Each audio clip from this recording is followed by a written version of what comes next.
नमस्कार, आप देख रहे हैं यूटीसी न्यूज़।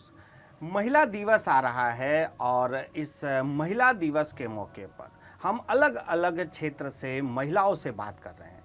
आज हमारे साथ चंद्रिका जी हैं। चंद्रिका आयरे एक सर्च एंड में एग्जीक्यूटिव डायरेक्टर हैं और ख़ास बात यह है कि अभी उन्हें एक अवार्ड भी मिला है। हम उस पर भी बात करेंगे और ख़ास करके जो इनकी कंपनी है उसमें 90% महिलाएं हैं। ये एक बड़ी बात है इस महिला दिवस पर बात करने के लिए। हम सीधा चंद्रिका जी से ही बात करेंगे और कैसे ये पूरा सफ़र शुरू हुआ इस पर भी हम बात करेंगे। मैडम, आपका स्वागत है सबसे पहले तो, और जो विश्व महिला दिवस है उसकी पहले आपको शुभकामना। महिला दिवस जब भी हम बात करते हैं तो महिला एम्पावर की बात करते हैं, महिलाएं आगे आनी चाहिए। आप महिलाओं को आगे ला रहे हैं महिला होने के बाद, तो ये सफ़र आपका कैसे शुरू हुआ? मेरा सफ़र तो मैं तो हमेशा से कॉरपोरेट वर्ल्ड में रह चुकी हूँ, तो मेरा सफ़र तो बहुत पहले शुरू हो गया था।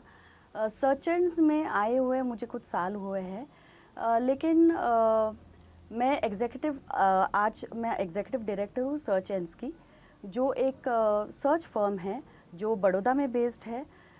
हम एक 90% मेजॉरिटी विमेन है हमारे यहाँ पर काम कर रही है। हम रिक्रूटमेंट स्पेस में है, हम टैलेंट सर्च कर रहे हैं। टैलेंट सर्च फर्म है जो ऑल इंडिया लेवल पे ऑर्गेनाइजेशंस को टॉप टैलेंट ढूंढ के देते हैं। और तो मैडम, जिस तरह से आपने बताया कि ये तो आपकी बहुत शॉर्ट में आपने समझा दिया, लेकिन जब बात महिलाओं की होती है तो बहुत ही समस्याएं भी आती हैं महिलाओं को कि भाई काम करें तो फिर क्या करें, और फिर जो लोग उनको लेते भी हैं कॉरपोरेट में या कोई भी, तो वो भी सोचते हैं कि महिला है, फिर इनको और भी सब प्रॉब्लम्स हैं। तो इस समय समाज में जब लोग कॉरपोरेट से आप बात करते हैं तो क्या उनकी मांग होती है और कैसे आप ढूंढते हैं?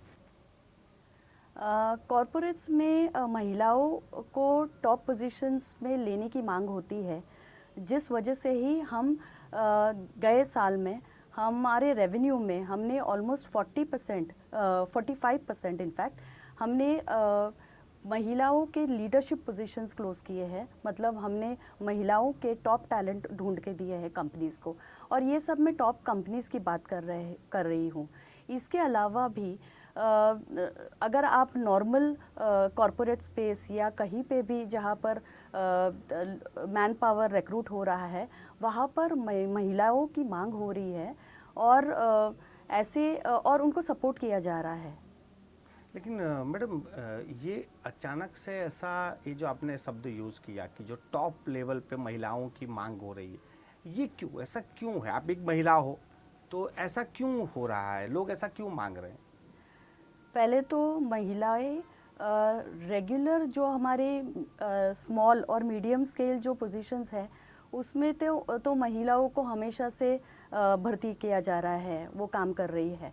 लेकिन जब टॉप लेवल पे महिलाओं को लीडरशिप पोजीशंस के लिए जब उसकी मांग हो रही है, इसका मतलब हम ये समझ सकते हैं कि कहीं ना कहीं समाज में एक बदलाव आ रहा है।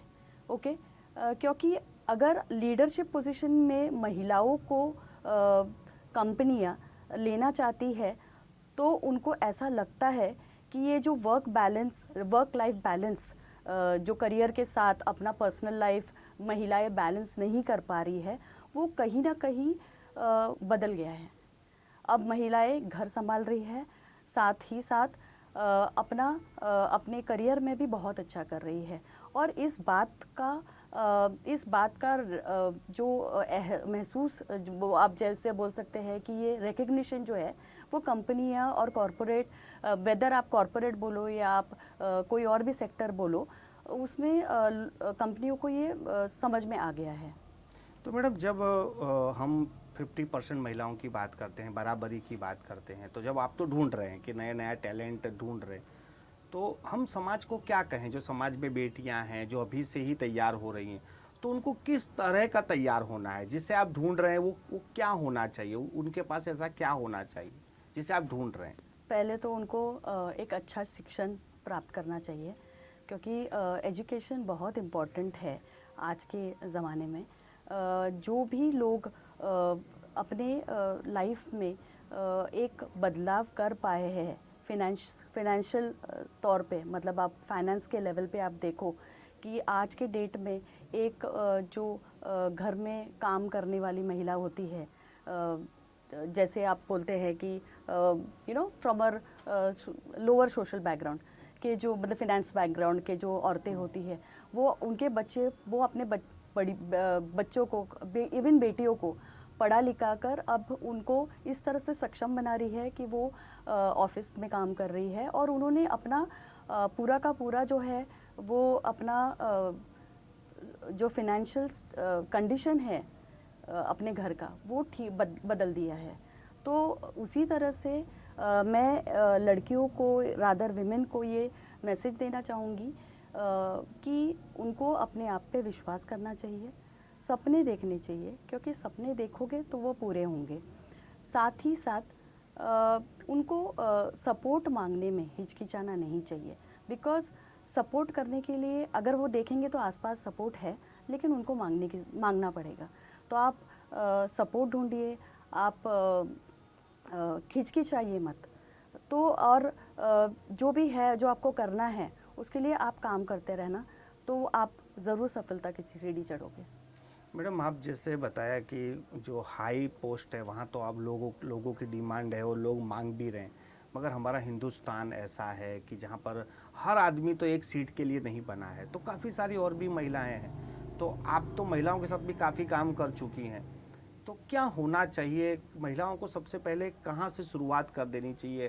कोई काम मिलता है तो वो उन्हें क्या क्या कर सकते हैं वो?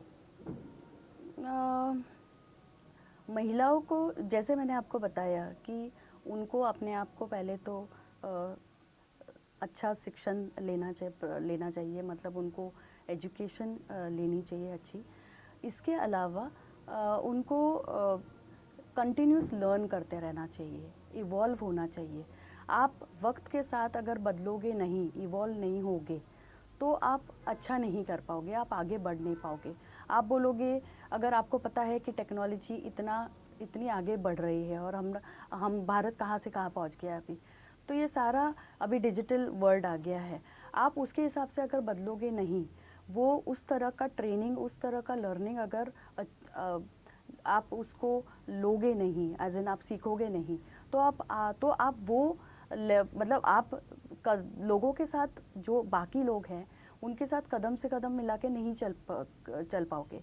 और ऐसे इसमें देन आपको कैसे कोई रखेगा? कोई भी अगर कहीं पे भी आप जाते हो, कोई जॉब में हो, ऑफिस में हो या इंडस्ट्री में हो, फैक्ट्री में हो, तो आपको ये सीखना पड़ेगा काम। मैडम, मैं पुरुष हूँ तो हम ऐसा बताते हैं कि महिलाओं से नहीं होगा, ये काम महिला से नहीं होगा। उनकी और भी सब तकलीफ है, उनकी शारीरिक जो रचना है उनकी भी एक नई तकलीफ है, तो महिलाओं से नहीं होगा।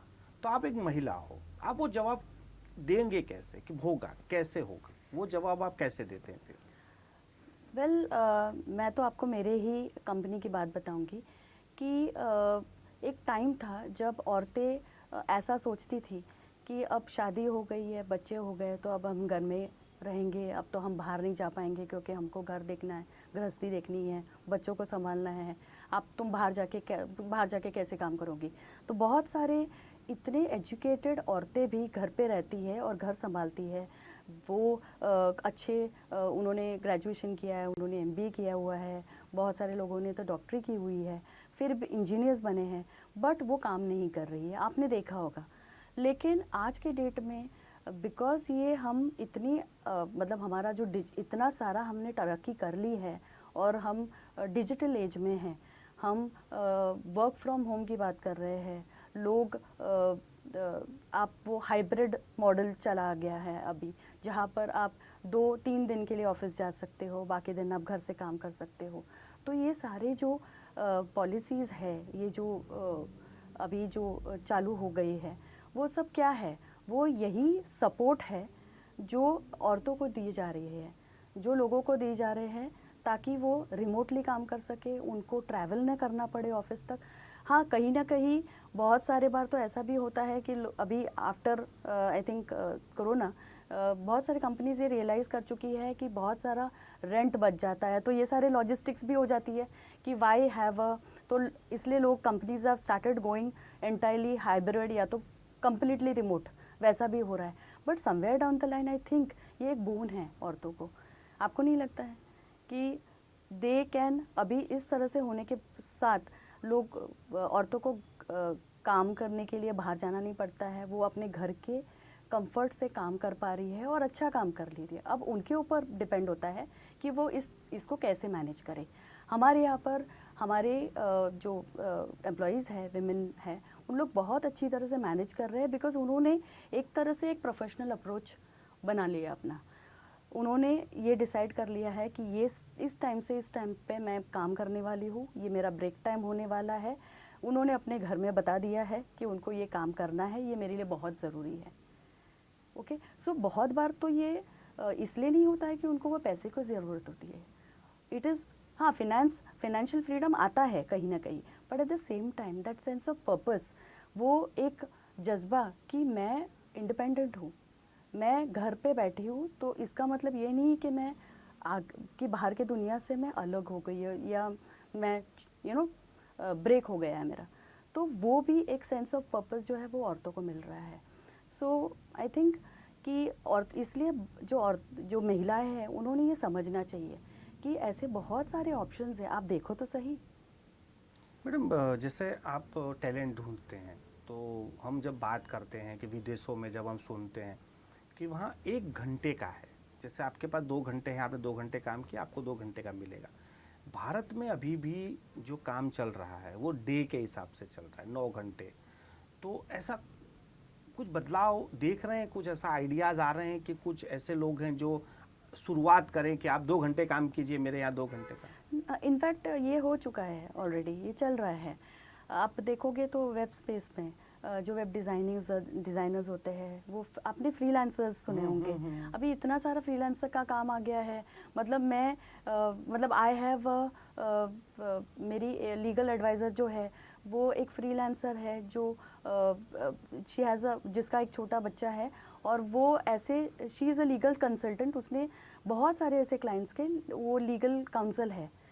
तो she is a very educated person जिसका काफ़ी अच्छा एक्सपीरियंस है, लेकिन उसको ब्रेक लेना पड़ रहा है। But she is not detached from the main business. तो वो हमारा सबका और हमारे लिए भी अच्छा पड़ता है बिकॉज हम अगर किसी एक पर्सन को ऑन बोर्ड लेते हैं, बहुत सारी ये छोटी कंपनियां होती हैं, उनको एक पर्सन को ऑन बोर्ड लेने के लिए, एक रिक्रूट करने के लिए कोई एडवाइज़र को, कोई एक फुल टाइम लीगल पर्सन को या फॉर फुल टाइम एक चार्टर्ड अकाउंटेंट को, वो थोड़ा सा एक्सपेंसिव हो जाता है। तो ऐसे आप बहुत सारे आप ऐसे देखेंगे कि प्रोफेशनल्स हैं जिन लोग अभी फ्रीलांस का काम कर रहे हैं। तो ये और कुछ नहीं है, ये वर्क बेसिस पे, वर्क टू वर्क बेसिस के हिसाब से, और इनको आर्ली बेस पे भी उन लोग they are getting paid. Madam, अभी तक जो हमने बातें की वो शिक्षित महिलाओं की, नॉलेजेबल महिलाओं की बात है, मगर जैसे कॉरपोरेट है, एक प्यून भी लेना होता है तो वो एचआर के माध्यम से लेते हैं, कुछ रिक्रूटमेंट से जाते हैं और वहाँ से लेते हैं। लेकिन हमारे देश में ऐसे बहुत बड़ी संख्या में ऐसे हैं जो कोई क्षेत्र, कोई ऐसा संगठन नहीं है, जैसे किराना की दुकान हो, चाहे होटल का छोटा सा एक टपरी हो जहाँ पर एक नौकर काम कर रहा है, तो वहाँ पता ही नहीं चल रहा है उनके राइट्स क्या हैं, उनकी सैलरी क्या है। तो ऐसा कुछ चल रहा है सरकार में कि इन सभी को एक वे में लाया जाए कि भाई जो भी रिक्रूटमेंट होगा वो इसके माध्यम से होगा, ताकि पता चले कि कौन कहाँ काम कर रहा है, क्या सैलरी है। ऐसा कुछ है? क्योंकि बहुत बड़ी संख्या ऐसी है जो जैसे खेत मजदूर हो गए, चाय की टपरी हो गई, किराना की दुकान, गैरेज, और वहाँ भी जो महिलाएं काम कर रही है जैसे होटल में, तो वहाँ तो शोषण भी होगा, कोई पता ही नहीं है कौन मालिक है इनका। तो ऐसा कुछ हो रहा है अभी तो अनफॉर्चुनेटली ऐसा नहीं है बिकॉज हमारा बहुत, इनफैक्ट हमारा मेजर जो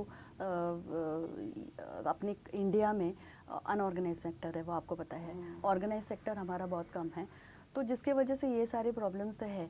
तो जहाँ पर थोड़ा बदलाव आ रहा है, हम डेवलप हो रहे हैं, but at the same time ये जो there is a long way to go. हाँ, तो हमको देख के हम सबको पता है ये, ओके, और हम देखते हैं बट अनफॉर्चुनेटली हम उसके बारे में कुछ खास कर नहीं पा रहे हैं। सरकार उसके लिए कर रही है अपनी तरफ से, because it's a big scale that we are talking about. Okay, तो उसमें सरकार अपनी तरफ से तो बहुत सारे योजनाएं बना रही है। इनफैक्ट इतनी सारी योजनाएं हैं और खासकर महिलाओं के लिए इतनी योजनाएं हैं, लेकिन आई डाउट किसी गाँव में महिलाओं को इसके बारे में कुछ पता है, बिकॉज अवेयरनेस नहीं है। महिलाएं शिक्षित नहीं हैं, उनको कुछ अवेयरनेस आप उनको बोलो कुछ कि आपको पता है कि आपको ये एक योजना है जिसका आप लाभ उठा सकती है, तो उनको पता नहीं है। दूसरी बात ये होता है कि चलो पता भी चल गया तो किसके थ्रू जाए, वो एक रहता है। तो बीच में बहुत सारे इंटरमीडियरी रहते हैं, तो उसमें वो कहीं ना कहीं वो जो भी उसका जो एडवांटेज है वो निकल जाता है। ऑर्गेनाइजेशंस है, सोशल सेक्टर के ऑर्गेनाइजेशंस है जिन लोग काफ़ी अच्छा काम कर रहे हैं, लेकिन फिर ऑल सेड एंड डन ये हो जाता है कि उन लोग अपनी तरफ से तो बहुत कोशिश कर रहे हैं इनको रीच देने के लिए, लेकिन बहुत सारे अभी भी वो एक गाँव में ऐसा होता है कि हम बाहर कहाँ जाएंगे, हमको क्या पता चलेगा इसके बारे में, फिर हमको जाने नहीं देंगे, हम घर से बाहर नहीं निकल सकते हैं। तो हालांकि उन लोग को सोशल एम्पावरमेंट के लिए गवर्नमेंट इतना कुछ ग्रांट दे रही है, इतना सब कुछ उनको ऐसे यूनिट्स बना के दे रहे हैं, लेकिन वो बाहर निकल नहीं सकते। तो कहीं ना कहीं वो सोशल स्टिग्मा का वो प्रॉब्लम होता है कि हम बाहर नहीं जा सकते, कोई क्या कहेगा, वो सारे अभी भी बहुत सारे बंधन हैं। लेकिन मैडम एक सवाल समाज का है, हम इसको खुले मंच पे चर्चा कर सकते हैं कि नहीं, अलग बात है, लेकिन जब बैठे हैं तो मैं पूछ लूँ। कुछ केस में ऐसा होता है कि कोई घर में महिला है जिसे घर का काम नहीं करना है, या फिर घर में जो माहौल है उससे थोड़ा उसको दूर जाना है, और इस वजह से वो नौकरी ज्वाइन करती है, जॉब कर लेती है, लेकिन एक लेवल पर आकर उस सिचुएशन ऐसी हो जाती है कि उसको जॉब भी पूरा करना है और घर भी पूरा संभालना है, तब वो प्रेशर में आ जाते हैं। तो ऐसे माहौल में आप किस तरह से टैकल करते हैं, या फिर कैसे टैकल करना चाहिए? पहले तो मुझे नहीं लगता है कि कोई महिला घर का काम नहीं करना है इसलिए बाहर जाके काम करना चाहेगी, क्योंकि बहुत मतलब महिलाएं somewhere down the line rooted होती है अपने सिस्टम में। उनकी गृहस्थी होती है, उन लोग वो थोड़े इमोशनल होते हैं, उनके बच्चे से उनको बेसिकली पूरे परिवार को लेके चलना होता है। तो बहुत कम ऐसा होता है जहाँ पर उनको घर का काम नहीं करना होता है इसलिए बाहर। हाँ, एक तरह से उनको बाहर इसलिए निकल के काम करना पड़ता है दो चीज़ों की वजह से। एक तो उनको फाइनेंशियल इंडिपेंडेंस चाहिए होता है, उनको मतलब मोर देन इंडिपेंडेंस उनको फाइनेंशियल एम्पावरमेंट चाहिए कि उनकी जो लाइफ जिस तरह से चल रही है उससे बेहतर हो जाए। तो हर किसी को वो रहता है कि हम थोड़े अच्छे स्टेबल फाइनेंशियल स्टेबिलिटी मिले, तो जिसकी वजह से और वो हो नहीं पा रहा होता है। बहुत बार ऐसा होता है कि इस रीज़न से विमेन काम करना चाहती है, तो जब वो काम करती है और जब उनको प्रेशर महसूस होता है कि दोनों वर्क और काम और पर्सनल लाइफ बैलेंस नहीं कर पाती है अपनी डोमेस्टिक ड्यूटीज़, तो फिर कहीं ना कहीं उनको दोनों में से एक चुनना पड़ता है। और परिवार का प्रेशर बहुत होता है क्योंकि उनको सब कुछ हैंडल करना होता है, और सब कुछ तो बहुत कम होता है कि आप एकदम बैलेंसिंग कर लो, क्योंकि कहीं ना कहीं कुछ तो छूट ही जाता है। तो मतलब और साथ में अगर आपको करियर में आगे बढ़ना चाहते हो तो उसमें भी आपको नॉर्मल जो है उससे बेहतर ही करना पड़ेगा, तभी तो आप जाके आगे बढ़ोगे। तो वो हमेशा एक स्ट्रगल तो औरतों में वो लगा ही रहता है। लेकिन जैसे आप आपको ऐसे टाइम पे मुझे लगता है कि औरतों का वो जो विश्वास है ना कि उनको ये they want to make it happen, तब ये काम में आता है। क्योंकि आप देखोगे कि उस टाइम पे एक औरत स्ट्रेच हो जाती है, स्ट्रेच होके वो बाहर अपना जो करियर है वो संभाल ही लेती है कैसे भी तरह से, क्योंकि उसको पता होता है दिस इज़ द ओनली मेरा जो आइडेंटिटी है वो ये एक ही है। मतलब तो अगर आप उसको ये बोलोगे कि उसको घर नहीं संभालना है तो वो बहुत गलत होगा। मैडम आखिरी सवाल है कि जैसे हम पहले अवार्ड की बात की थी, अभी आपको दिल्ली में एक अवार्ड भी मिला है, वो क्या है, कैसे ये मिला और किस तरह से ये सिलेक्ट हुआ? बिजनेस वर्ल्ड का इमर्जिंग बिजनेसेस के MSME के अवार्ड्स होते हैं हर साल, जिसमें उन लोग नए जो MSME सेक्टर में, जैसे आपको तो पता होगा MSMEs के, तो उसमें उन लोग जो है कुछ क्राइटेरिया पे जिसमें भी उनको प्रॉमिस नज़र आता है जो ऑर्गेनाइजेशन में, उनको वो अवार्ड्स देते हैं। इस साल 900 से अधिक नॉमिनेशंस आए थे उनके पास, जिसमें से 32 विनर्स डिक्लेयर किए गए। एक 10 मेंबर्स की जूरी थी जिसमें इंडस्ट्री के बहुत नामचीन लीडर्स शामिल थे और इसमें हमारा नाम आया था। इनफैक्ट हमारा women leader of the year का अवार्ड हमें मिला है और साथ ही साथ best enterprise of the year creating social impact का award search and inclusion impact को मिला। तो इसके लिए हमें बहुत खुशी हो रही है कि हमने अच्छा काम किया है। ये हमारा 2 बार से हमें ये दूसरी बार है जब हमको ये बिजनेस वर्ल्ड का अवार्ड मिला है और इस बार हमने 2 अवार्ड्स लिए हैं। बहुत बहुत धन्यवाद और आपको बहुत बहुत शुभकामनाएं इस अवार्ड के धन्यवाद। लिए और ये जो काम कर रहे हैं उसके लिए। ये थे चंद्रिका जी आयरे और हम इनसे अभी बात कर रहे थे महिला दिवस पर ऐसे अलग अलग क्षेत्र में जो महिलाएं काम कर रही हैं उनसे हम ऐसे ही लगातार बात करते रहते हैं। और आज जो बातचीत हुई है उसमें ये कहा जा रहा है कि महिलाओं को शिक्षित होना चाहिए, उनके पास नॉलेज होना चाहिए, लोग उन्हें ढूंढ रहे हैं। काफ़ी ऐसी जगह हैं जहाँ पर वो काम कर सकती हैं, लोग आपको तलाश रहे हैं। तो सभी जो बेटियां हैं, महिलाएं हैं, वो अपना हुनर प्रस्तुत करें ताकि आपको भी अच्छा प्लेटफॉर्म मिल सकता है।